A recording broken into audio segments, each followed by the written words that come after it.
Good evening, everyone. We are live today at Sakra World Hospital. We have with us Dr. Shantanu Tandon, who is a senior consultant, Department of ENT. Welcome, sir. Good evening. We are here to discuss about snoring. But why snoring, doctor? Yeah, good question. So, one of the reasons could be people are focusing way too much on coronavirus. I know it's scary, but there are quite a few other epidemics going around, and one of them I've noticed over the years is the epidemic of snoring. There are so many people across the country, across the world, who are constantly snoring, and very few actually realize that it's something important, that it's something which may have an effect on our health. I don't know how many people know this, but nearly 50% of us snore at some point of time or the other. But a good 30% snore on a regular basis, and there are about 30% of those, which makes it about 1 in 10 people, who actually have a severe condition called sleep apnea. And all of these have a lot of negative effects on our health, and I thought it's a good idea to discuss this. Okay. Doctor, here are a few questions from our viewers. What is snoring? Yeah, that's very, very basic, it sounds like, but it's a complex question. So snoring essentially is a sound that we hear, right? So anybody who has a lack of space somewhere in their breathing passage will have a very irregular flow of air, and that causes a sound or a vibration, and that's what we hear as snoring. Okay. Why do I snore? I don't know. So I don't really know why most people are snoring at any given point of time, but if I do have a look, I'll be able to tell you. I can tell you what are the common causes that people snore because of. So there may be various factors. Exactly. So it's not like everyone who snores has the same problem, but there are some common problems which can give rise to snoring. So the gist of it is this, that anything which is blocking our airway somewhere from our nose all the way down to our upper part of our throat can decrease the amount of space, therefore decrease the flow of air, and therefore cause a vibration which we hear as snoring. Some of the common causes that we come across could be a blockage in the nose, it could be a very bulky tongue, enlarged tonsils. There are many such things which can cause. So usually one would need to assess the patient and then understand what is causing the snoring in that particular patient. So can we put this as difficulty to breathe, the passage? Mainly depends on the passage. Correct. So some part of our passageway is not as wide open as one would like it to be, and that is intermittently blocking and causing the sound which we hear as snore. Okay. So I was about to ask this question. My nose is blocked. Could that cause snoring? You did answer that already. Yes. So actually, nose blocks is one of the most common conditions that we see in the ENT OPD, and it can definitely cause snoring. But what one also needs to know is that there are multiple problems in the nose which can cause snoring. So it could be something as simple as an allergy. It could be something as complicated as a deviated nasal septum or a bending of the bone. And all of these may fluctuate. So on some days you might have a good day and some days you might have a worse one. Is it best to breathe through my mouth or nose while I sleep? Okay, so we inherently tend to breathe through our nose. That's how physiologically we work. The only time that we end up breathing through our mouths is if we are finding it problematic to breathe through the nose. And sometimes it becomes just a habit. So people who have had long-standing nose blocks and allergies, over a period of time they start breathing through their mouth and they get used to it. We even see this kind of a problem in children. Children with say large tonsils or adenoids, they end up keeping their mouth just a slight bit open, and they constantly have a little bit of drooling which is happening, and that's because they get used to it. But if you wake up in the morning and think, my throat is really, really dry, that's probably because you've been breathing through your mouth through the night, and that's probably because of something which is blocking your nasal passage. Okay. Is snoring dangerous? Well, you've got a long answer and a short answer to that. The short answer is yes. There can be many reasons, and the least of them could be the fact that your husband or wife is not going to be very happy with you. So it can definitely be quite dangerous on a social front. But yes, snoring is usually, like I said, a sign of blockage. Now, what is it blocking? So it's blocking the passage of air and therefore the passage of oxygen. So if you're not getting enough oxygen for large periods of time during the day or night, you're not going to be happy. Your heart's not going to be comfortable. It is going to put a lot more strain on all the other parts of your body because it's constantly struggling to get enough oxygen. But that's snoring in general. There is a form of snoring which is a sign of a condition called sleep apnea, and that's a lot more complicated. It's not just a social problem, it's not just a transient lack of oxygen, but it is a problem which can affect the rest of our body over a period of time. Okay, could you brief us a little more about sleep apnea, please? Okay, so apnea means stopping of breath. That's what it means. So basically, when we say sleep apnea or obstructive sleep apnea, which is commonly caused, what seems to be happening is instead of having a lack of space for a short period of time, you might get a complete blockage. So a complete stopping of breath for 10, 15, 20 seconds. And during that period of time, there is a sudden fall in the oxygen levels, which reaches the heart, the brain. The brain realizes that this is something which is not happening correctly.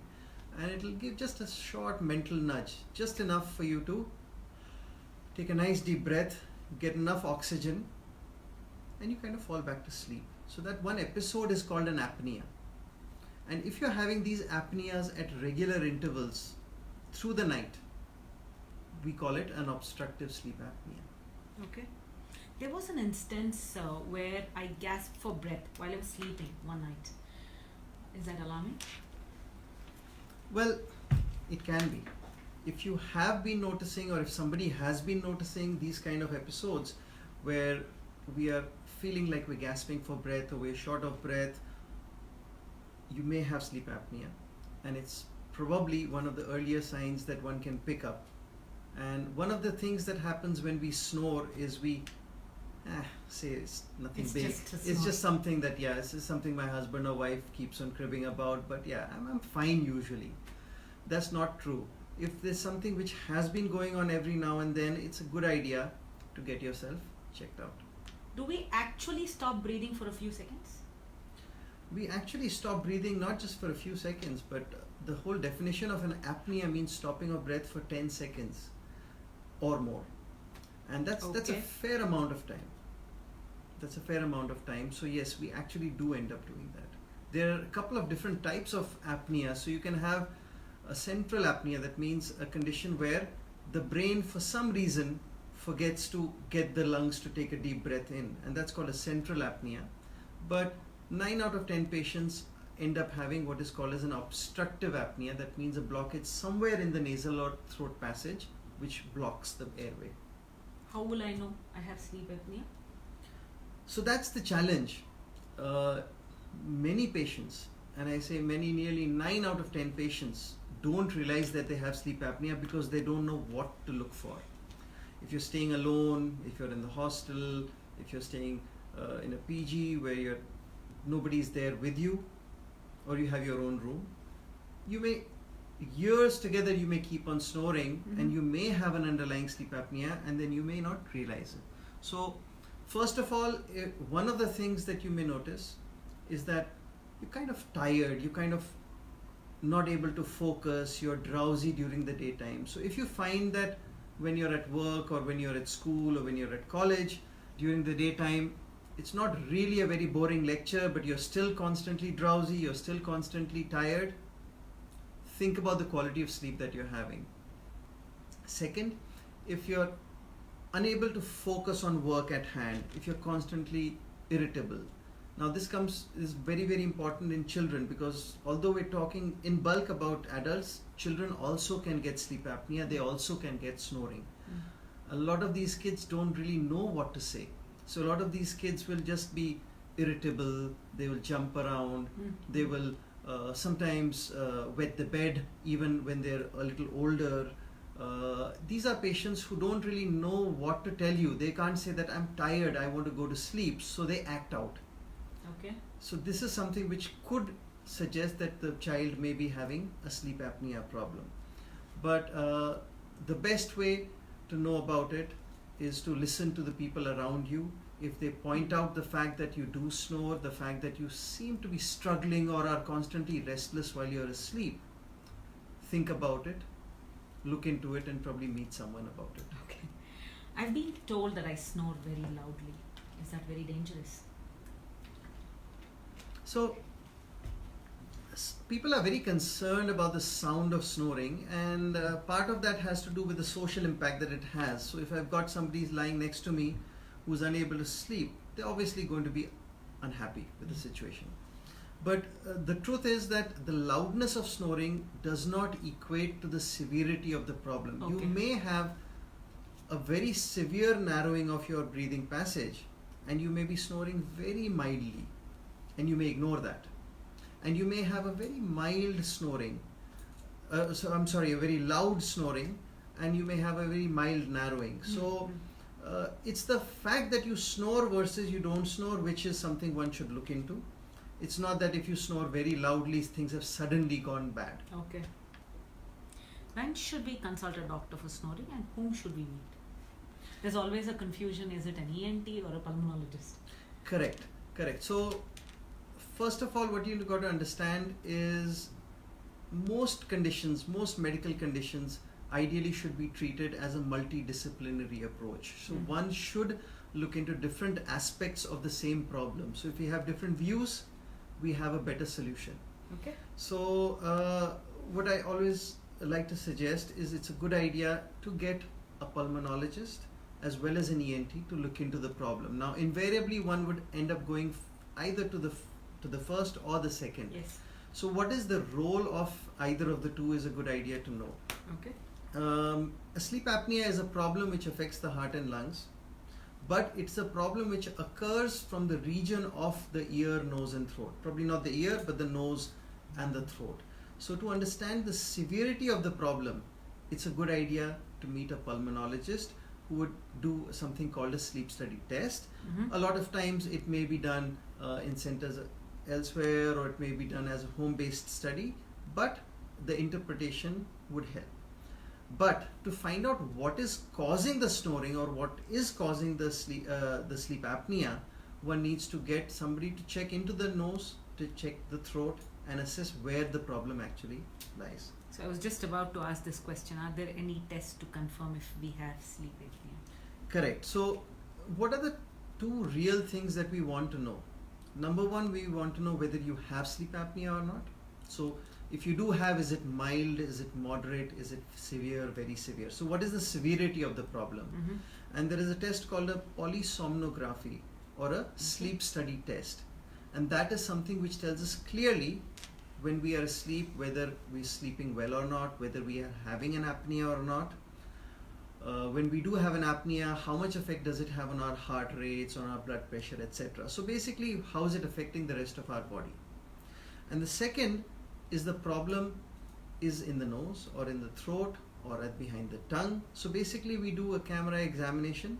In the OPD itself, takes about 3 to 4 minutes to assess that area, and we can tell for sure that the problem is here, we can solve it by doing this or this or this. Okay. Do men snore more than women? Yeah, so I'm not going to get into a lot of discussion on this, but let me put it this way. Men usually are called out a lot more for snoring, and there is a scientific basis for it. In the initial period of adulthood, so probably between 20 and 40, men tend to snore a little bit more. Okay, but usually after the age of 45, gradually the graph tends to equalize, and what you probably don't realize is that after 45, men and women snore approximately the same amount. Okay. And they also have sleep apnea approximately the same frequency. Okay. People tend to snore if they've had a strenuous day. Is that a myth, or is it related? Yeah, so people who are tired, people who have had a long day, people who are stressed out, one of the things that we've noticed is that the muscles tend to relax. Now, the airway, the air passage is actually surrounded by a lot of soft tissue, a lot of muscles, and when they have a tendency to collapse a little bit more, Mm-hmm. then there is a little bit less of space to breathe from, and these are patients who tend to snore. Okay. A few other triggers that one can find is if you've had, say, alcohol during the evening, then you end up snoring a lot more. And again, it's because the muscles tend to relax a lot more and tend to collapse a lot more. Okay. Do fat people snore more? Yes, they do. Okay. I have got to say that. Now, just to put things into perspective, people who tend to gain weight, all of a sudden, we notice that they end up snoring a little bit more. But what we earlier used to think is that people who have sleep apnea are people who are generally very, very fat, very obese. Hmm. People who are obese have a higher tendency to develop sleep apnea and snoring. But what we realized is nearly 30 to 35% of patients that I see who are snorers or who have sleep apnea, they're not really that fat. So although increased weight is one of the risk factors, it's not the only risk factor. So if you feel that you're not really fat, why should you be snoring? There are other causes. There are. I'm sure. Are certain people naturally more likely to snore? Yeah. So basically, coming back to people who are fat, those are people who are obviously more likely to snore. Mm-hmm. People who have a lot of fat deposits at the back of the throat are more likely to snore. Some people are just plain unlucky. They have a very bulky tongue. Some people who, if you look sideways, you'll see my chin over here. Some people have a chin which is a little bit further back. Okay. And what that does is that it allows the tongue also to fall back much more easily. And when we lie down a bit like that, then there is a tendency for the tongue, which is already a little back placed, it can fall back much more easily. So some of these people are patients who snore a lot more. Okay. Does the position I sleep in affect my sleep quality and snoring? Yes and yes. People who sleep on their back are probably more likely to snore, and one of the reasons is that the tongue has a tendency to fall backwards, or the area above our throat called the palate, the soft palate especially, can fall backwards and obstruct that region. Now, the quality of sleep will also get affected. Now, there are lots and lots of different views on this, that one should sleep on our back, one should sleep on our sides. One of the safest things, which probably tick marks all the boxes, is to just sleep on the slide, especially if you are a snorer. A lot of people don't feel comfortable sleeping on their stomach, but actually people who sleep on their stomach snore the least. Okay. But then there are various other issues which come up with that. So the safest thing is to just sleep on one side rather than sleep on the back. Is there something I can do to stop snoring? I think there are quite a few things that you can do. See, basically what you want is a quick fix to snoring. That's not going to happen. You'll have to really understand what is really causing the snoring and then deal with it. But one of the things that you can do is focus on your weight, so something called your body mass index. So if you feel that you have been gaining weight, then you need to work out. Now that sounds very, very regular, right? All doctors tell you to work out, to exercise. But fact of the matter is, people who are less obese will have less amount of snoring. And you don't need to do anything exceptionally high. All you need to do is a little bit of regular cardio workout. Could be a brisk walk, could be a jogging.